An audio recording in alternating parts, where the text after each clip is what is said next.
Hello guys, कैसे हैं आप सब लोग। मैं हूं आपका दोस्त अरसलान और आप देख रहे हैं मेरा चैनल जी फ्लिक्स। तो गाइस, रीइंकार्नेशन के एपिसोड 244 के साथ हाजिर हूं। तो चलिए जल्दी से यहां पर अपनी एक्सप्लेनेशन को स्टार्ट करते हैं, क्योंकि इस एपिसोड में हमारे लिंजुई ने गार्ड के साथ फाइट करनी है। पता नहीं अब वो गार्ड है या फिर कोई इंसान है जितना पावरफुल है, लेकिन उसके साथ फाइट करनी है।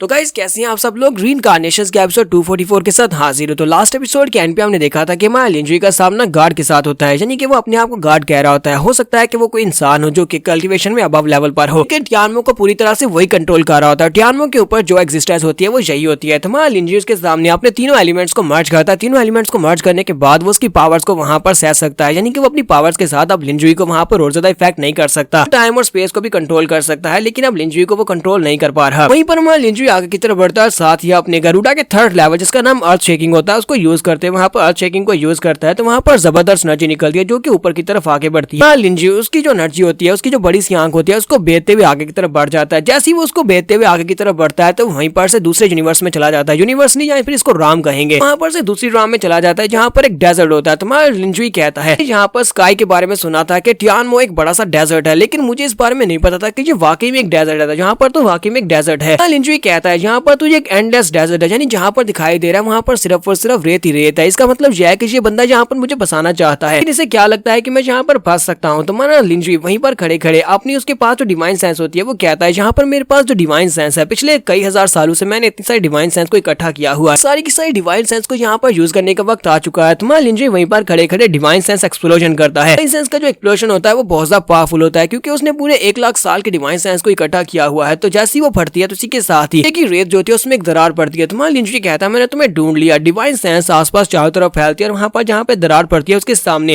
एक टॉम अपीयर होती है। तुम्हारा लिंजुई कहता है मैंने तुम्हें ढूंढ लिया है। तो वहां पर होता है कि दूर खड़े एम्परर ज़ू टियानरी और प्रिंसेस जीजी जो होते हैं वो लोग भी ऊपर की तरफ देखते हैं और कहते हैं वाकई में हम लोग यहाँ पर उसको देखने वाले हैं, यानी हमारे यूनिवर्स टियानमो के ऊपर जो दूसरी एग्जिस्टेंस थी हम उसको देखने वाले हैं। पावरफुल इंसान जो कि पूरे के पूरे टियानमो को कंट्रोल करता है, क्या वाकई में वो कंप्लीट सेलेस्टियल इमॉर्टल है। यहाँ पर ऊपर जो एक कॉफिन मिलता है तो उस कॉफिन के अंदर से जबरदस्त एनर्जी निकलती है और ये एनर्जी जो होती है हमारे लिंजुई के साथियों को जख्मी कर देती है। वो सारे के सारे पीछे की तरफ गिर जाते हैं। उसके अंदर से इतना प्रेशर निकल रहा होता है कि हमारा लिंजुई उस कॉफिन की तरफ आके बढ़ता और कहता है तुम मेरे दोस्तों को नुकसान नहीं पहुंचा सकते, क्या तुम्हारे पास कोई और मूव है तो वो भी यूज कर लो। मेरे पास जो डिवाइन सेंस की पावर है पिछले 1 लाख साल से मैंने इसको इतना ज्यादा स्ट्रॉन्ग बना लिया है कि ये बहुत ज्यादा स्ट्रॉन्ग हो चुकी है। तुम यहाँ पर मेरी डिवाइन सेंस को ब्लॉक नहीं कर सकते। सारी कोएशन के साथ, यानी इतने सारे प्रेशर के साथ तुम मुझे ब्लॉक भी नहीं कर पाओगे। मैं अपनी डिवाइन सेंस की मदद से तुम्हारे तक पहुंच सकता हूँ। लिंजुई के करीब पहुंचने के बाद उसके ताबूत यानी उसके कॉफिन के ऊपर एक जबरदस्त पंच मारता है। जैसे ही वो कॉफिन के ऊपर पंच मारता है वो कहता है तो फाइनली यहाँ पर वक्त आ चुका है आमने सामने एक दूसरे को मिलने का। ऐसे उसका कॉफिन टूटता है, उसके अंदर जबरदस्त एक बवंडर निकलता है, रेत का एक बवंडर निकलता है और इसी रेत के बवंडर के अंदर से वो बंदा उसके सामने खड़ा होता है। यही वो बंदा है जो अपने आप को गार्ड कह रहा था। वो उसे कहता है तो लड़के तुम फाइनली यहाँ पर मेरे पास पहुंच आए हो। लिंजुई से कहता है कि पिछले कई हजार सालों से 1 लाख साल से जब मैं रीइंकार्नेट होता आ रहा हूँ तब से मैं यहाँ तक पहुंचने की कोशिश करता आ रहा हूँ। मैं यहाँ तक पहुंचना चाहता था। मैंने यहाँ तक पहुंचने के लिए बहुत सारी स्ट्रेटेजाइज की, यानी बहुत सारी प्लानिंग की और यहाँ तक स्टेप बाय स्टेप यहाँ तक पहुंचा हूँ। फाइनली मैं यहाँ पर तुम्हें मिल रहा हूँ, क्योंकि लास्ट टाइम में तुम्हें नहीं मिल सका था। इसके सामने जो फेक गार्ड होता है वो उसे कहता है तुम्हें यहाँ पर नहीं आना चाहिए था। अगर तुम वहीं पर नीचे की दुनिया में रहते तो वहां पर तुम एक इटर्नल गार्ड बन सकते थे। तुम्हारे पास इतनी पावर है कि तुम उन सभी के ऊपर राज कर सकते थे। तुम्हें यहाँ पर आने की जरूरत ही नहीं थी। लेकिन पिछली बार भी तुमने यहाँ पर अपने आप को सरेंडर करना चूज किया था, यानी कि अपने लोगों की जान बचाने के लिए तुमने सरेंडर कर दिया, जिसकी वजह से तुम्हारे साथ ये सब कुछ हुआ था। अभी यहाँ पर दोबारा से सरेंडर कर दो और मैं वादा करता हूँ कि टियानमो यूनिवर्स में तुम्हारे जितने लोग हैं वो सारे मरेंगे नहीं, उन सभी को मैं जिंदा रखूंगा। लिंजुई उसकी बात सुनने के बाद कहता है इस बात का क्या मतलब है, क्या मैं यहाँ पर पहले भी आ चुका हूँ, क्या मैं यहाँ पर पहले तुमसे मिल चुका हूँ। तो फेक गार्ड से कहता है कि मैं तुम्हें यहाँ पर पास्ट के बारे में और कुछ भी नहीं बताने वाला, क्योंकि तुम अभी इस लायक नहीं हो। तुम्हारा लिंजुई से कहता है लगता है कि तुम यहाँ पर इतनी आसानी से मुझे पास्ट के बारे में बिल्कुल भी नहीं बताओगे। पहले मुझे यहाँ पर तुम्हें 2-4 घूंसे मारने पड़ेंगे, उसी के बाद तुम बोलना स्टार्ट करोगे। इसके साथ ही लिंजुई यहाँ पर एक मुहावरा बोलता है और मुहावरा काफी ज्यादा कमाल का। वो कहता है जब मैं घास का तिनका था तब हवा मुझे आसानी से उड़ा सकती थी। उसके बाद मैंने सोचा क्यों ना मैं यहाँ पर एक दरख्त बन जाऊं। तो मैं एक दरख्त बन गया, मैं एक बहुत ही बड़ा पेड़ बन गया ताकि हवा मुझे हिला ना सके। जब मैं एक दरख्त बन गया उसके बाद क्या हुआ, उसके बाद मैंने देखा कि एक पंछी मेरे ऊपर आकर बैठ गया है। मेरे ऊपर एक पंछी बैठ सकता था। फिर मैंने सोचा क्यों ना मैं यहाँ पर एक ईगल बन जाता हूँ। तो फिर मैं एक ईगल बन गया और मैंने आसमान के ऊपर उड़ना स्टार्ट किया कि मेरे ऊपर कोई भी आकर बैठ ना सके। लेकिन जब मैंने ऊपर की तरफ देखा तो मेरे ऊपर आसमान था। तो उस वक्त भी मेरे ऊपर आसमान था और मुझे उस आसमान को तोड़कर आगे बढ़ना है ताकि मैं उससे आगे कुछ और बन सकूं। इसके साथ जो फेक गार्ड होता है उसे कहता है क्या तुम्हें लगता है कि आसमान को तोड़कर आगे बढ़ पाना इतना ज्यादा आसान है, तुम इस स्काई को छेद कर आगे नहीं बढ़ सकते। हमारा लिंजुई यहाँ पर अपनी डाइजो ड्रैगन आर्ट की मदद से फेक गार्ड के ऊपर अटैक करता है, जबकि फेक गार्ड भी वहाँ पर अपनी स्पेशल टेक्निक को यूज करता है। तो उसके पास से जो बैटल बॉडी होती है वो काफी सारे सरू वाला हाइड्रा ड्रैगन होता है। उसके पास से बहुत सारे सरू वाला ड्रैगन निकलता है जो कि अपने एक एक मूव के अंदर से एनर्जी को रिलीज करते हुए हमारे लिंजुई के ऊपर अटैक करता है। सिर्फ एक ही अटैक के साथ हमारे लिंजुई का जो ड्रैगन होता है उसको 2 हिस्सों में काट देता है। कि हमारा लिंजुई से कहता है क्या तुम्हें लगता है कि तुम मेरे ड्रैगन को इतनी आसानी से मार सकते हो? हमारे लिंजुई का ड्रैगन फिर से वहाँ पर अपने आप को रीजनरेट कर लेता है। हमारे लिंजुई से कहता है मेरे लिए यहाँ पर इस दुनिया में कुछ भी कर पाना बिल्कुल भी इम्पॉसिबल नहीं है, मैं यहाँ पर आज स्काई को पियर्स करके रहूंगा। और साथ ही वो अपनी